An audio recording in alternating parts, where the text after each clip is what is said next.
everyone. Welcome to yet another episode of Tuesdays with Trailblazers by Martech, the video podcast where we explore the latest trends and insights in marketing and technology. I'm your host, Neha, and today we have Jason Hemingway, CMO of Phrase, a company empowering people to form deeper connections by reaching others in their native languages. He's a marketing veteran with 20 years of experience in B2B domain and a fellow of Chartered Institute of Marketing. Please join me in welcoming Jason Hemingway. Hi, Jason. Thank you for joining us today. No problem. Nice to be here. All right. Jason, could you please introduce yourself to the audience and discuss your role as the CMO of Phrase and what currently making you most excited about your role? Yes, so I'm Jason Hemingway, and thank you for that lovely introduction on my background. I'm now currently the CMO at Phrase, and as you said, we're a localization company, technology business. So we provide businesses with technology to manage their localization projects. So it could be content, it could be all sorts of different things that people want to put into a native language to either engage with their customers, unlock new markets, or develop products relevant to a certain audience. So that's what Phrase does. And really my role as a marketing leader there is I look after, as you'd expect, the entire marketing function. And what is that? That's product marketing for strategic marketing. So looking at the market, understanding our customers, competitors, and our capabilities and how we take them to market. Then we kind of have a demand gen and regional marketing teams as well. So they're all about how we acquire net new business and actually how do we cross-sell, upsell to our customers with all the new innovation that we're doing from the product side of things. Then we have a marketing ops team as well, so I think one of the key things that's changed probably in my tenure as a senior marketing leader for the last 10 years, if not more, is the marketing technology side of things and also the operations that go behind that to make sure that that's optimized and to make sure that you have all the operational data you need to make intelligent decisions and actually service your customers well and grow the business effectively. So as marketing ops, we have a brand and comms team. One of the key things I think that gets neglected, particularly in technology businesses, maybe B2B SaaS businesses, can be the effect of brand on customer perception and actually revenue growth. And I'm very in favor of this. I think the Binet and Field 60-40 long versus short. I don't know if anyone in the audience knows this, but effectively you've got short-term brand activation tactics, things like, it would be in B2B, it's usually, capturing demand that's out there. So the short-term performance-based marketing that will capture demand. But then also you've got on top of that is the brand marketing side of things, which those two things have to play, if not equally, they have to play at the same time. And the real trick for any business is to work out what is your mix between long-term brand campaigns and activity versus your short-term performance marketing. So that's what the kind of brand and comms team does. And I've got a good team of people there. And I always forget brand and comms, operations, product marketing, demand generation, and regional. I think I've covered them all. I'm trying not to forget all the different teams. But that's the broad remit. And ultimately, the broad remit for the marketing team is to help the business grow, right? That's the 100% what we're on, whether that's long-term growth or short-term sales related targets, quarterly targets. The growth is measured on both sides. We've got to hit our numbers every quarter, but we also have to grow the business over time, over the long term. So that's how the team's geared up. So that's what I'm really responsible for. And what am I excited about right now? Well, there's a couple of things. I think from a Phrase point of view, I'm excited, and they are linked actually. From a Phrase point of view, I'm excited about the localization space and how that's growing ever more so with the other thing that I'm excited about, which is kind of locked into the same premise, which is kind of the explosion of AI and generative AI and how that's changing how marketers and businesses are actually working. And how that plays into the localization space is really exciting for us at the moment because you actually have large language models, you have generative AI developing more content. So what actually happens to a localization team or a business that wants to localize their content is they are now facing this tsunami of content that's coming their way. And using the existing practices isn't going to work. You're going to have to think about how you leverage technology, particularly machine learning. How do you leverage large language model type activity to actually deal with the amount of scale that's coming in your direction? Now, the brilliant part of it all is that for the customer, and if you think of a customer in their native language, which is not necessarily English, it means that that customer should, in theory, when all this happens and as brands adopt more technology, actually have a better feeling or feel like they're serviced better by the brands they work with or the brands they buy, because they're actually being communicated in a better way. Namely, it's in their language. One of the things I think perhaps not a failure, but maybe an overpromise or hasn't quite happened in the way everybody thought was this whole idea of personalization.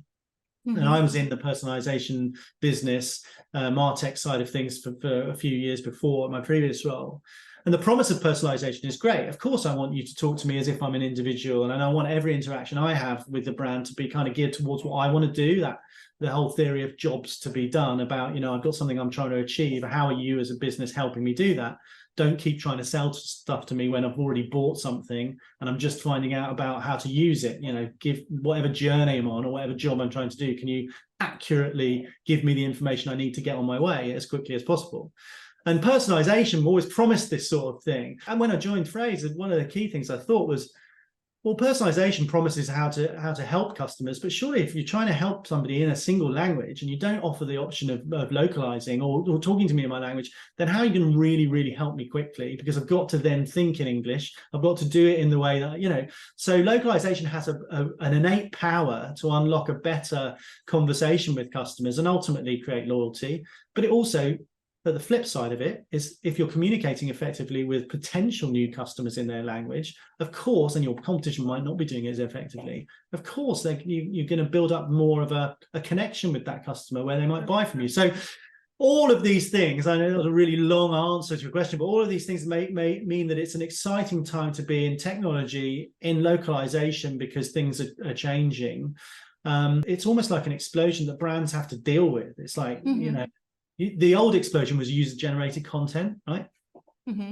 Our users are now writing things about us. How do we deal with that? And especially in the B2C world, and especially in where user review sites were always a thing that people needed to get. But now it's like every part of your business has the potential to generate its own content. Correct. And how do you keep that in track? Number one.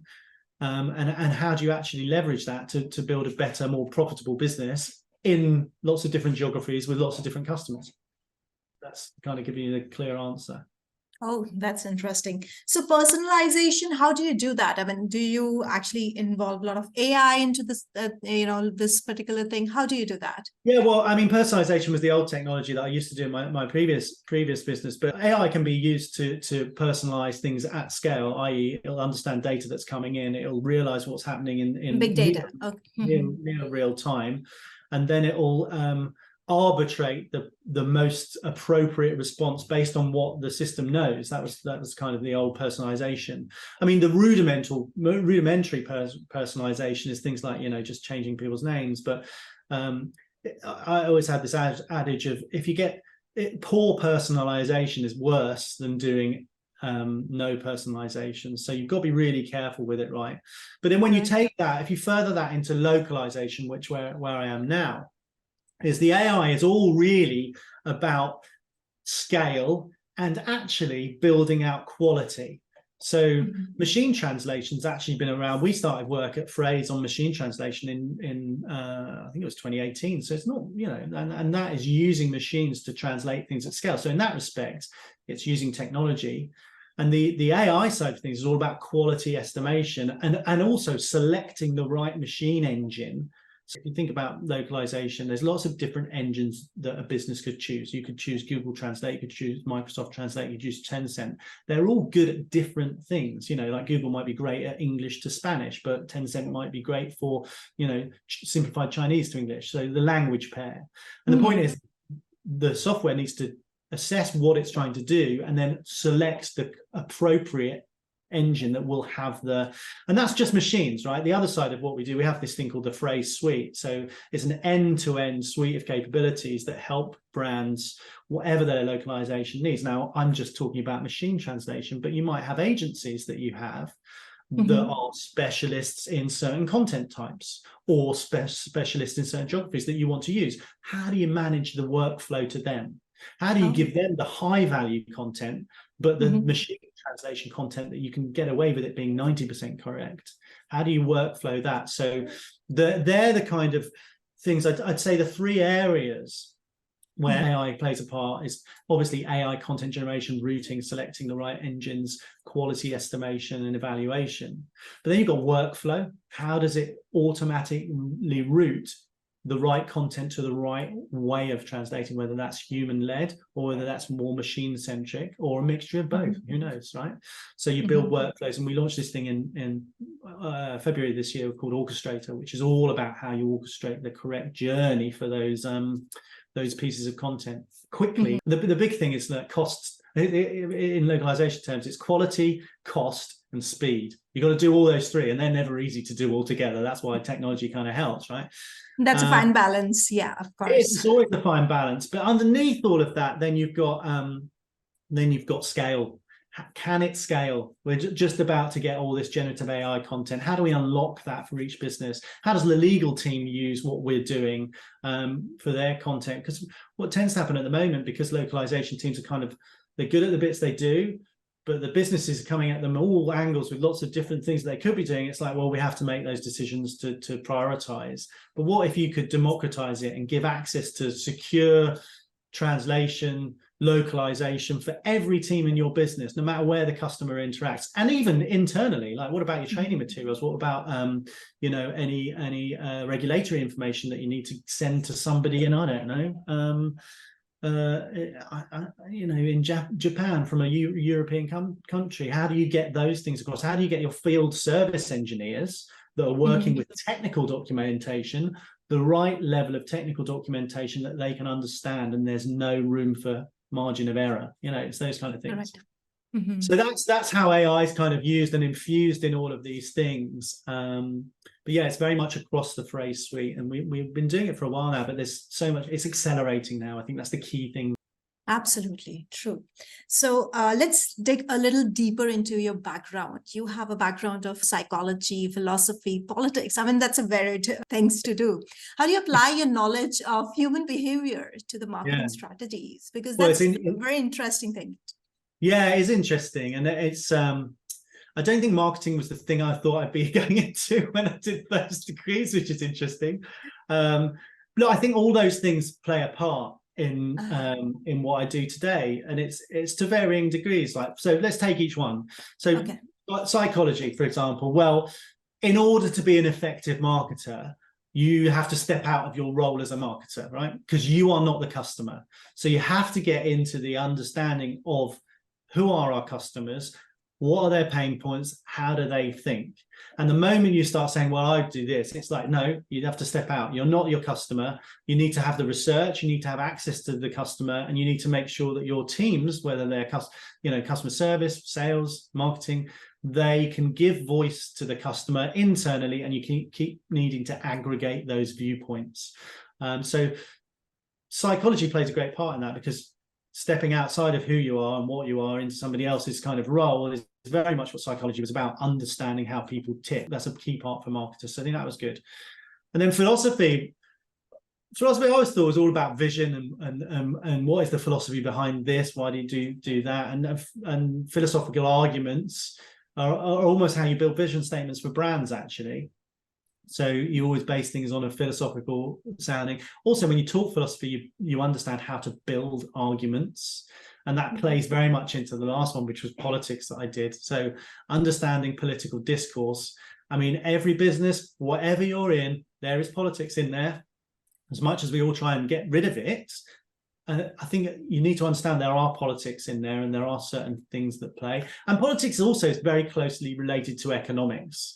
And one of the things I did in my politics was partly economics, and that's very key for a marketer to understand how different political systems and economic systems work together, especially if you're in a global role, right? It's really interesting to know, to have, and I'm not saying I did like global politics, but I did, US politics, European politics, British politics. So it does give you an insight into how different things are set up and how political systems work, which gives you a bit of a world view. So as a global marketer, it's actually very useful on that side.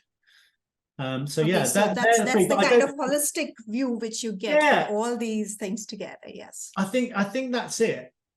But I must stress, I didn't set out with this kind of grand vision. I'm almost retrofitting that in a way, but I do think I draw upon some of those things Mm-hmm. to kind of inform how I go about marketing, if you know what I mean. Right. And every experience counts, that's where you actually grow as a human. Correct. Yeah, exactly. Yeah. Yes. So you transitioned from the role of CMO at Thunderhead to VP of Global, Marketing at Phrase in 2022. What motivated this career move, and how has your time at Thunderhead helped you at Phrase? I mean, a great question. And I think Thunderhead, I was there for quite a long time. And I don't know whether that's common actually in marketing, probably isn't in CMO levels, but I was there for 10 years, but I always think of Thunderhead as almost like a game of two halves, if you pardon the football analogy. Mm-hmm. The first 5 years, 6 years, we built a business. Well, the business grew from, I think it was 30 million to 60, $70 million. Don't quote me on the figures. I can't remember. It's a while ago now, but basically it was a scale up. So it was a technology business doing customer communication. It was an established market. It was called Forrester called it document output for customer communication. When I got there, we were just transitioning what was software that we called on-premise software. Some people might know this in technology. On-premise just means it was installed. Legacy softwares, yeah. Exactly, legacy. But we had this software and we were moving our business to the cloud. And I came in because my previous role was in a business that was all online. It was called On Demand then. So my background was, it's very different because you start moving into a subscription model rather than an upfront and maintenance model. So it's very different. So I came in to lead the European marketing at Thunderhead. And we grew that business from 30 to 60, 70 million. And that was sold to a private equity firm, Axel KKR, in 2015, I'm going to say. It could be 2016, I can't remember. Terrible at dates. But what that meant was we went from 330 staff to 80. So we sold off that part of the business, but we were developing a product called Thunderhead One, which was all about customer engagement technology. And as it turned out, it turned into what they call now journey orchestration technology. And I grew that with the senior management lead under the CEO and founder's, vision, Glenn Manchester, from literally those 80 staff with maybe one or two customers that we kind of sold to crikey, I think it was 130 customers by the end, and we were like 20 odd million in revenue. So it was a real sort of, I went from this scale up to a startup, but in the same business. And that's very informative of kind of how you do things. And I left because we sold that business to Medallia, who are a big customer experience company, in February last year. And they now call it, I think they call it experience management or something, Medallia experience management. Anyway, it's still going. But I sort of looked across the market, and it was really interesting because I wasn't going to leave. I could have stayed there and kind of been the VP of marketing, running, the business unit there. But I looked across and at the market, and I thought, well, I'll have a look because I have not been anywhere for a long while and just see what's going on. And then Phrase came. It was called MemSource then because we rebranded. That's one of the first things I did when I came to Phrase. And I thought this is a really interesting market, and there's synergies. And why it's quite interesting is if you think about it, and why I at the beginning opened with, if you think about it, localization and personalization are sort of part of the same thing. You're all trying to win new customers by speaking to the customer in the language the customer speaks, whether that's in the language the customer speaks natively or, in the language that they want to speak at that time, meaning what are they trying to do? Talk to me on my terms, know who I am as a customer, don't treat me as a number. It was all about engagement, customer engagement, and localization is no different. It's just a slightly different slant on engaging with customers. So I thought that was good. Obviously, it's technology. And also, when I look at technology and look at where markets are ripe for disruption, if you think about what Thunderhead was doing, it was very disruptive because there's no category called journey orchestration before we kind of built it. Same applies to Phrase. There's a very fragmented market. It's a bit more established, the localization market, than starting from scratch, but it's very fragmented. There's lots of different point technologies. There's lots of different service providers that are in the mix, that are human-driven language service providers, and they're great, but you use different ones, as I said earlier, for different things. And the Phrase vision was always to build this technology that if you're an enterprise, if you're a business leader and you go, we need to localize our website, we need to do our apps, we need to do the product needs to be in a certain couple of languages, we need to do content for marketing in this, we need our field service engineers to do it, we need our customer reviews to be translated. How do you do that in a fragmented market? And Phrase came to me at that time and said, well, we're thinking of this whole solution for managing the end-to-end process. And I'm like, that is different. That is very ambitious. Mm-hmm. And what basically attracted me was, I can see the problem you're solving. All of the fragmented market, localization managers and people are finding it difficult to cope with the increasing demand, the cost consciousness of it, the machine translation side of it. How does that work into all of your expectations? I can see the vision of the business being, pushing the boundaries of localization technology. I just thought, yeah, well, I'll have a look. And as I unraveled, as you do as you go through the interview process, as I unraveled it, I thought, wow, this is really, there's something in this. There's something, it's really good. Number one, the people are great, the technology is great, but there's also something in this marketplace that is ripe to sort of grow. And indeed, we're growing. Since I joined now, it's been just over a year, and we've grown the business 30-something%. Keeps growing. And yeah, it's a nice business to be part of. So that's kind of what turned my head, and the reason why I joined Phrase. Oh, that's interesting. A good way of looking at things and understanding that, this works here. Now let's move on to Phrase Localization Suite. It helps automate and manage multilingual content for your global audience. Can you share some examples of how you leverage your own products and marketing initiatives? Yeah, I talk about this a lot. So when I joined, our localization was probably like any medium-sized business that we deal with. Mm-hmm. It was kind of ad hoc. Now we were getting through it, and there was nobody doing anything wrong. Just wasn't brilliantly centralized. We didn't have a localization team because we weren't very large. So one of the things we discussed at a senior management level is, well, if we want to walk in our customers' shoes a little bit, why don't we set up our own localization team and actually use our own technology? Now, a lot of companies, it's easy to do that. Like if you're Salesforce, for example, it's very easy for you to use your own technology because everyone knows how to do it. It's pretty established now. You might not have experts, but Salesforce is pretty out of the box, and it does the same as it always has done. Whereas localization is quite nuanced and new, and it's not necessarily new, but it has its own kind of nuance to doing it, and there's lots of different demands of the business that come into a localization team. So we said, right, well, who do we know? We had somebody that was working with us. She's called Francesca. She was from the market. She was already working with us on something we called Lock Leaders, which was a community that we were running. And we said, well, would you be interested in actually coming full-time and running localization for us to really walk in our customers' shoes and feel the pain our customers might feel, but also how do we benefit the business? So we've been doing that now since January. Mm-hmm. I have to say the learnings are amazing on it, and the value of it is huge, and it's felt across the business. And indeed, as I talk to customers, you have sort of two sets of value that you derive from localization. You have value that the localization team feels, which is and they're KPI'd around things like how much content can you get done? Is it good enough quality? What's the speed to market for your content that you're creating? How quickly can you turn things around of a sufficient quality, and how can you service a business?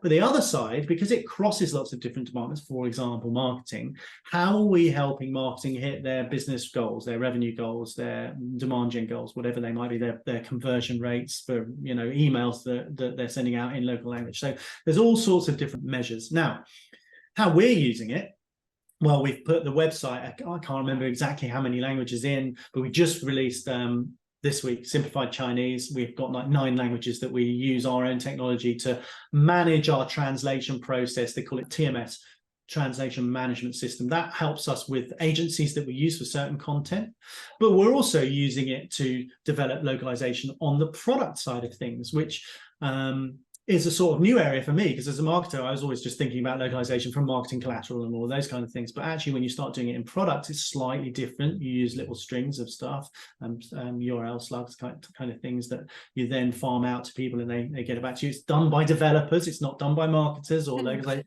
So it's very different. And it's for designers and developers to do that quickly.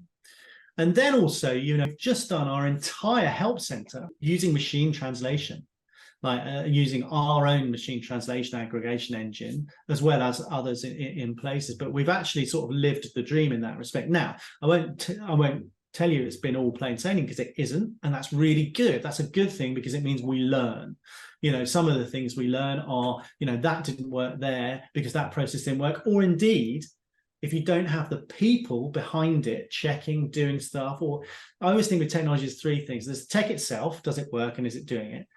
Do you have the people behind it that can operate it? And do you have the processes that you can actually make it work for you and the uniqueness of your business? Now, we only launched our orchestration tool back in February. We've just started thinking about that. I think in terms of maturity models, we're probably early to mid maturity of how we're thinking about localization, but with the benefit of we know the vision, because we've got customers that are massive and we know how they do it at tremendous scale. But I think it's already adding value in speed of localization. It's already adding value for the localization person that we have in the stuff that they can get around the business. If you think about those things I talked about, help center, website, and products.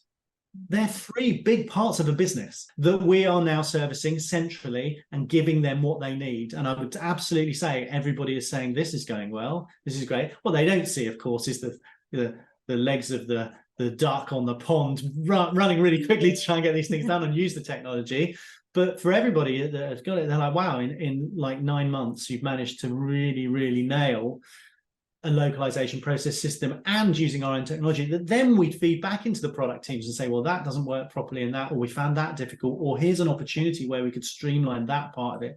So in many ways, it's great. And indeed, the person running it, Francesca, is going to a localization conference next week in San Jose. It's called Lock Leaders. It's a big localization conference. And she's actually presenting what we're calling Drink Our Own Champagne to the audience there about how we as a technology business are using our own technology. And by the way, it's not common. It's not as common as you might think for people to do it, because oftentimes you find that if you're a technology company, you are the last customer that your team want to service, because you don't pay anything and all you are is a bit annoying for all the teams that need to fix problems or help you do this or tell you how to do something. So what I'm really pleased at, and where I think we're championing the cause for localization, is that we're living it, and it's actually on an agenda point every time the executive team, including me and the CEO and the CFO, meet to talk about, well, how's the localization program going? Everyone's interested in it. Everyone's bought into the value it provides. That's interesting. That's a beautiful way of looking at things. And when all the stakeholders are there together on a single vision, that brings a lot of value on the whole premise of the story, Yeah. When you talk about the customer engagement in space, and let's talk about the tech industry specifically, it's constantly evolving. How do you stay updated on the latest trends, and what sources and tools do you use? Well, so I tend to think about this in two ways. One is reading, and I'll tell you what I read. Obviously, Martech Edge and staying up to date with publications that talk about this, and hearing from your peers is really important, what they're doing. So reading and learning. And not just Martech Edge, but I look at lots of things. Sometimes I look at analyst reports, particularly I look from time to time at the Forrester and Gartner reports if I'm really trying to do a deep dive and can get hold of the information. But then I'll look at things like the Martech Weekly. I quite like that. It's a newsletter that's done by Juan Mendoza I think he's based in Australia. I really like that. When it comes to technology, I try and stay up to date on that. And Scott Brinker, I would say Brinkler, it's actually Scott Brinker, who is the He's Chief Martech. Yeah, Chief exactly. Martech, yeah. But he actually works, I think, now at HubSpot or something like that. Anyway, but his sort of stuff is very interesting. And I was there from the day when it was Martech was kind of, I don't know, 100 names of companies on a slide, and now it's like, I don't know, 11,000. It's something ridiculous. But so it is really, what the point there is, it's quite hard. So my thoughts on reading is have your trusted sources and be discerning. And one thing I will say, and I hope Phrase, and I aim all the time to not make Phrase this, but you do get a lot of vendor blurring of concepts and noise, where a vendor will pitch sort of something as thought leadership, but it's actually just their technology. So you have to kind of put a bit of a filter. That's not to say vendors don't have very good and interesting things to say about stuff, because often they have a lot of customers that are doing lots of stuff. But you always have to be, what is the value that vendor is providing, and kind of put your X-ray spectacles on and say, just remember they're a vendor and they're trying to sell to me. But there's often nuggets of information you can take to that. So read publications, read influencer kind of materials. That's one thing. The other side is go and experience stuff, go to events, go and think about things, go to conferences as much as you can. I know you can't always be out at conferences because we've all got day jobs, but go to the old one always, and take charge of your own learning in that sense. Mm-hmm. You can do virtual ones now and things like that as well. I think that's an interesting thing. And then the last one is, for a business leader or a marketing leader like me, I have people, right? I have great people in place. My ops team will tell me about marketing technology, and they'll do deep dives. And it's not just the ops team, to be fair. It's the product marketing team will tell me about useful tools that they're using. Or one of my team did an excellent presentation on generative AI in marketing, and he wasn't in ops or anything, and he wasn't even in the technology team. He was a product marketer. And then even in the content side of things, we are looking at content generation and tools for SEO and things like that all the time. So rely on the people that you have in team, and maybe have them talk about what technologies they're using more at your team meetings. And I think we'll probably get into that a bit later. But so read, go out there and have a look, and then have your people are the three sort of things that I'd say. That brings me to the next question of fostering a culture of creativity and collaboration in your team. So what essential values and initiatives you do implement in your team, which brings that kind of value on the table? Yeah, so, I think being open to ideas is kind of a mindset, and you have to develop time to do it. We actually have a company-wide all hands as Phrase, where our CEO Georg L gets on every week without fail, and he'll do, on a Friday, he'll do an hour-long session usually, and he will talk about what's happening in the business, but he'll also have an anonymized Slido, which is a survey or question Q&A thing that anyone in the company can ask him any question. And so that's a spirit of openness. So, and that is open to ideas. So it's not just ideas, it's how well do you think things are going? And anyone can ask him any question and he will answer it. Now, that does open you up to, from the sublime to the strange to whatever, but he always answers it. And we have this culture, which we then take into our marketing meeting, which I have every 2 weeks. I do an all hands with the marketing team. And there is this spirit of openness, and you can ask anything. Now, you may not agree with the answer that you get, and it may not be what you want, but the point is we have that grown-up discussion. And as a leader, and actually as team leaders and other members of staff, the spirit of openness and asking questions that are coming from a good place is kind of a philosophy we have. Assume good intent is the philosophy we have on questions. Not that people are trying to catch you out or be, snarky about anything, but they're coming from a place of good intent, i.e. they're trying to resolve something or want to know more or want to know your thought process. So number one is have the mechanisms in place to have people ask those questions. And number two is be open and honest as you can be, and accept those questions. And then in my individual team meetings, I vary the meeting up. We've had a hackathon recently, which is very much developer-y kind of way of thinking about the world. But actually, when you put it into marketing, it's just ideas and breaking people into teams to go away and think about ideas, then presenting back to us. That was really interesting to get everybody to do that. Not everybody did it, but a lot of people participated. And we had 3 brilliant ideas, which we're now following up on. As a team. So that was great. So we're a little hackathon, but you do need to carve the time out. So choose the right moment for your business. But it's surprising what your teams will come back with. And then we have the team meeting is kind of 3 different meetings that we do. We do a focus meeting where we'll focus in on one topic. And that might be someone from another team coming to present to us. I always think that's interesting to get the product leader or the CS leader or the sales leader to come in and talk to our team, just so that we hear their pain, what they're doing and where they're going. And then we have a formal one, which is just where each team leader reads out what they're kind of doing, which is kind of how team meetings usually work. But I got bored of them, and maybe it's because I knew what was going on. But the point is, I think if I get bored, then other people might be as well. So that's why I varied it up. But it's useful to do those reads out. And then we have this one that's a freestyle, which is a bit like the hackathon. And the freestyle is just, we'll choose a topic and we'll freestyle talking about it, and we'll just have, thinking about it, and someone will be the kind of chairperson for it. It's not me. And we'll take notes, and then we'll come back and think about that topic. So formal, freestyle, and focus are kind of the ways we run the team meetings. And the company level values are always important to, teams built on respect is one of our values. So, we have to live and breathe those things. And I think the problem with company values in some places is that you might say it, but you don't live and breathe it. And I think at Phrase, we actually do live and breathe those things and try and do the best. Now, is there room for improvement? There's always room for improvement on living those values and allowing people creative freedom. But you've got to strike a right balance. I think in marketing, in so many ways, and actually in businesses, in so many ways, is balance is the thing you're looking for in lots of things. It's always balance, whether it's cost versus spend, whether it's people versus process. It's always a balance they're trying to look for. It's creativity versus execution, all of those kind of things.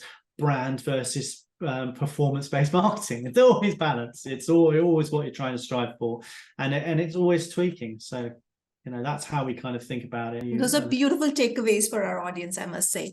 But that brings me to another question of asking you, what do you see in future opportunities happening in localization technology? Any particular challenges you foresee which you might have to encounter and solve? Yeah, look, I think AI workflow scale are the things that we're kind of building towards. Quality estimation is a big part of our AI strategy of how you building quality. Trust of new things. So LLMs is the big order of the day, and how they are folded in, or generative AI is folded into the localization space. I think, at the beginning, the uneducated would say, oh, that's going to, isn't that going to affect your business? And the point is, well, yes and no. I mean, it adds tremendous scale. It allows you to do stuff, but actually these things still rely on people. The processes, the workflow that I mentioned earlier still needs to be in place. You still need to think about how this all affects your business, and every business is unique. So you can't do one size fits all for everything. You've got to kind of have the tools and the mechanism and the capability to be able to tailor things according to what your business needs, whether that's, high value content that needs to be done very meticulously, or low value content that needs to be just done and out there quickly. There's all sorts of things. So workflow becomes really, really important in there. And I call it sort of smart automation. Really, you're looking for how do you automate things to keep costs. Cost is an interesting thing at the moment in the general marketplace. I think businesses are much more cost conscious than they used to be. And so if you think about all this generative AI and all these different ways of generating content, how do you do that without bankrupting your business is a massive, massive issue. How do you localize without bankrupting or incurring so much cost that it just means it's ridiculous to even attempt it? So you've got to balance that, new technologies coming in. How do we fold that in? How do you make the workflow work?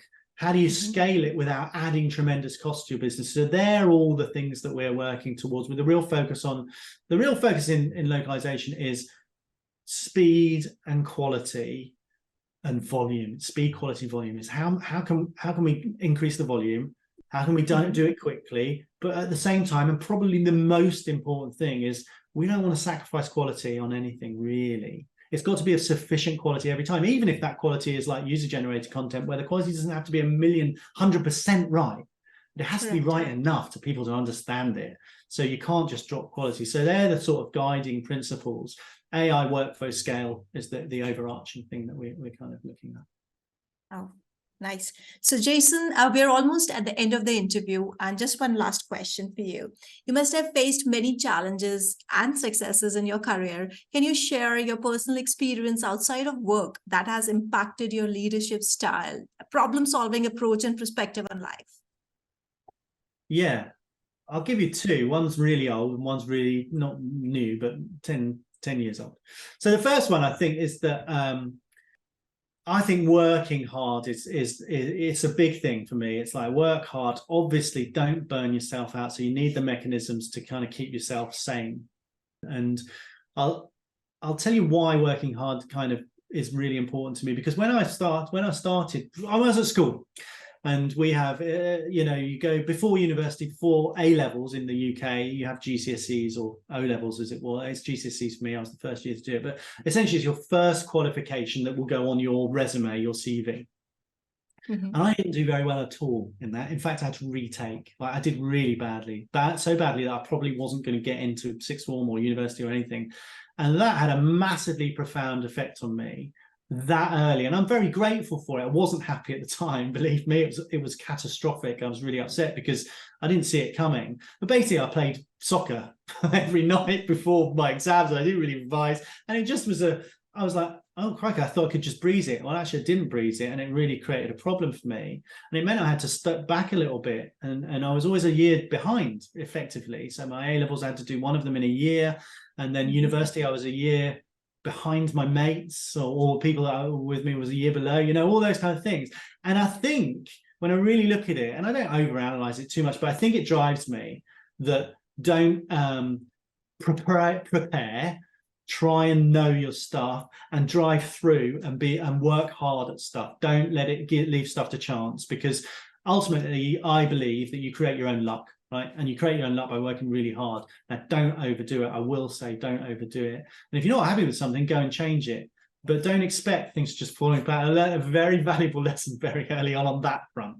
Right, and the second one was 10 years ago, and I went on a flight. I was flying back from a sales conference, and I got a DVT, which is a really serious illness, and I had a blood clot that went into my lungs and through my heart, and I had to go to hospital for, I didn't find out until I got home. I was sort of short of breath.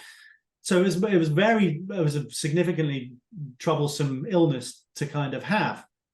And I thought after that, I got very, very focused on life is about working hard. So all the stuff I said before, but also having a balance of, you need to rest a little bit. You need to just accept things for what they are and the work and enjoy your life. And really, don't overdo everything, because this is what it really was. And it's almost like a philosophical point in a way. It will at some point just go like that. So just enjoy it. You're not here forever. Just enjoy that. And that, it kind of was a little settling moment for me. And funnily enough, that's 10 years ago now. That is quite a liberating thought. Is to sort of say, okay, just enjoy it, enjoy the ride, don't stress about everything too much. And the last one, I've just thought of the third one on top of my head, is I used to think when I was a really junior person or a marketer starting off, I used to think everybody had all the answers that were higher than me. They know all the answers. They know all the answers. So how do I get to know all the answers? The point is, you don't know all the answers. You have experience that you grow, and you can apply it to certain situations, but you'll never have all the answers. You just have to be comfortable with not knowing the answer and saying, well, we'll go and find out the answer. And I know this person, I know that, and I've got that experience, and they might have that experience, and you coalesce around a problem. So don't think you have to have all the answers. So, and that was really key, because that means that in meetings, it would hold me back, not saying because I didn't think I had the answer. And it was almost like now I don't stop talking in meetings because I know I don't have the answer. And the answer is found by talking, by eliciting other people. So they're three sort of learnings, I guess, three moments for me. Interesting. And that's Jason Hemingway saying, you may not know all the answers, but still you need to work hard and get everything together. I had a great time speaking with you and hosting you on Tuesdays with Trailblazers. Thank you so much for taking the time to share your remarkable journey and insights with us. And thank you all for joining us today. If you enjoyed this episode, please subscribe and leave us a review. And don't forget to check out phrase.com if you want to reach out to your audience in their own language. Until next time, stay tuned with Martech Edge for more insights into all things marketing and technology. Till we meet again, signing off, your host, Neha. Thank you, Jason. Thank you so much. Bye.